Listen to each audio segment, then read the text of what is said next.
Aké sťažnosti vás viedli k tomu, že ste začali užívať kapsule IncoHerb? Pred niekoľkými rokmi som si všimla, že mám problémy s močením a dostala som sa do bodu, keď som bohužiaľ musela nosiť vložku.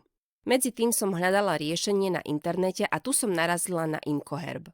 A to pomerne rýchlo, takže v priebehu niekoľkých dní som pocítila účinky, takže sa mi podarilo úplne zbaviť vložky a cítim sa opäť veľmi dobre. Musíte ich však užívať naďalej. Ak som išla na dlhú cestu, nebol to naozaj problém, ak sme mohli niekoľkokrát zastaviť. Nikdy neberiem lieky, beriem len, ak naozaj musím. Beriem lieky na znižovanie krvného tlaku, ale väčšinou vždy hľadám bylinky. Ja som zástanca prírodných liečiv. A moja skúsenosť je, že tieto bylinky naozaj fungujú, ako tento IncoHerb. Som veľmi rada, že som ju našla, lebo som mala vážny problém. Ďakujem vám veľmi pekne, že ste sa s nami stretli. Ďakujem veľmi pekne aj ja.